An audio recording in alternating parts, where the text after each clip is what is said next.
Cynthia Diana Sufi, and I'm from Kadin. I am the Deputy Head 1 for Watershed Protection Forest and also mangrove.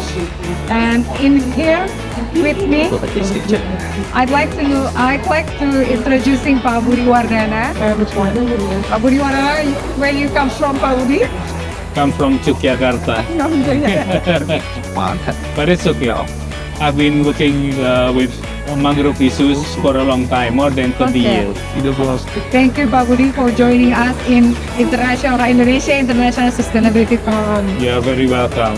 And in here with us is also Pak Erdoni Edward. How are you? Yeah, I'm good. Thank you, Bu Cynthia. Okay, thank you. And our guest star is Chris. Yeah. Let me introducing you. The smart and the young generation. Really good. The mindset about the mangroves. Many powerful, and you have many inspiration for all of us, and also for the attendants and also the audience at our session. Thank you. I guess you have to remember that, this wouldn't be possible if I hadn't gone to TERA and been inspired myself, right? Yeah. It's always kind of a chicken and egg, Yeah. where it's like, you give me the opportunity and then I'm inspired and then I try to give back. Okay. But yes, my name is Christopher Ginting, and I'm the founder of Earth Pledge. And I guess we're going to move on to talk about TERA. I want to asking you about, you are so young. You are the young generation, next G. Why you interesting in mangrove? Why you join and collaborating in TERA, like Kadin's programs right now? Yeah, so I think an interesting thing is that in my school, I take geography. And in geography, one of the units that we learn about is mangrove forests. And I think mangroves, when I was learning about them all the way back in grade 9, like 2 or 3 years ago, what stood out to me was, how complex the ecosystem is. And as a result, it also made me think about what all of these moving parts could mean for, all of the animals that live there, but also for humans that may depend on mangroves. And so when I had the opportunity to visit the TERA mangroves in Indramayu, it really, validated and made my feelings concrete that yes, mangroves are such a big ecosystem that people benefit from greatly. And as a result, I've taken a special interest for mangroves because I see a special kind of potential within it. Thank you so much for your interesting and for your collaboration also. Thank you. I believe that TERA is a very wonderful project. 1 million mangroves is really amazing. I can't wait to see it happen. It's impressive, but I'm also impressed by your work section.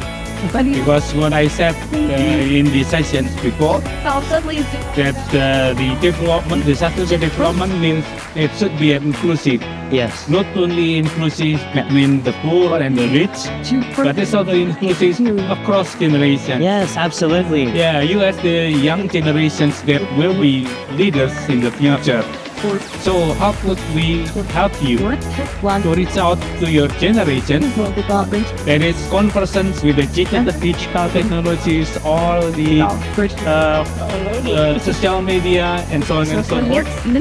And your work, I think, when you make these efforts closer to the audience, by providing information, digitalization, Yes, yeah. and the use of the remote sensing. Absolutely, yeah. So, how could we help you to reach out to your generations in doing that?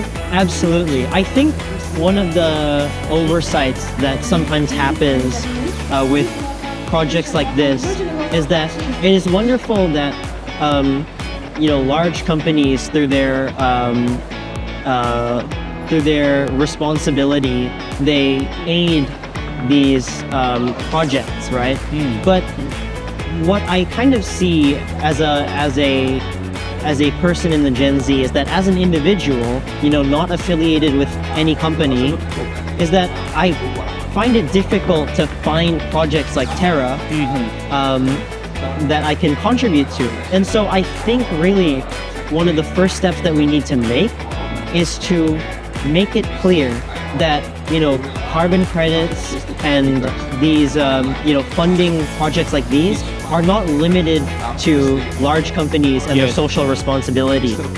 Our generation has a role and we should be open to that. And that should reflect itself in the way that, projects like these advertise themselves or put themselves online. Instead of pitching themselves necessarily to, large companies, they should be open and, go to places like the ISF where there's a larger community of willing individuals that want to help out or contribute. And similarly, as you said, social media can be a very good platform because many people in my generation, I can definitely say, use Instagram a lot. And just by putting yourselves out there and advertising to individuals, I think it will make a very big impact. Good job. Thank you, thank you. Okay, it is amazing the young people like you from the Gen Z generation as the generation is those out and interesting with our program. But according we want to running our program for the long-term period. Yes. So we need to make sure the next generation will taking our responsibility for the future. Yes. But I want to know from point of view from you, what is the method with the officials or programs to influence the next generations to interested with our program like the TERA or Mangrove program, etc. We have what I did five. Maybe we need to go to the slide, present something about the Mangrove program, or something like the curriculum and syllabus, the school, something like this. Actually, it's a very good point that you bring up with the school syllabus because in my school, the United World College of Southeast Asia, learning about social responsibility, learning about projects like these, and even helping projects like these is part of the curriculum. If you want to graduate 1 year, you need to be involved with this kind of stuff. And I think you make a very good point in that education is the way forward if we want to really include the next generation in continuing this legacy.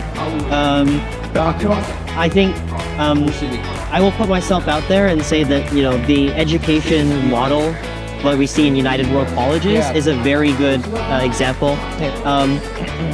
Like projects like TERA should maybe present at schools or present at scholastic conferences.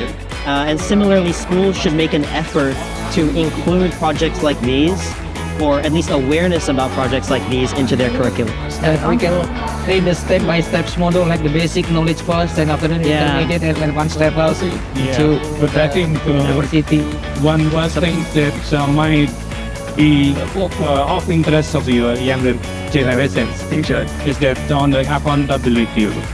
So if you are your fit of study, you can finish, right? Yeah. The remote sensing technology is now advancing. Yes. So you can help with the younger generations. If they want to contribute something, they want to see what is really happens on the ground. Yeah. So the remote sensing technology and your IT, and then the AI can help with that. Just you can develop a near real time.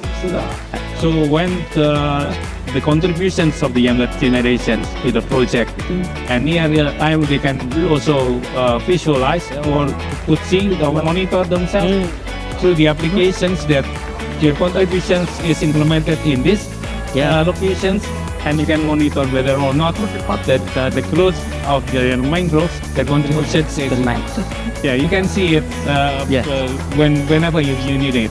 So with that, it put much more interest on the younger generation because they can monitor what they can contribute and how large is the implications of their contributions to the peoples, to the planet, and to themselves. Absolutely. Yeah. And I think this idea of community and collaboration with people in my generation is really true. Like thanks for reminding me, I forgot to mention, a lot of my friends are supporting me with this project. Like this is not a one-man show. I'm very lucky to have, people that are very good at developing technologies.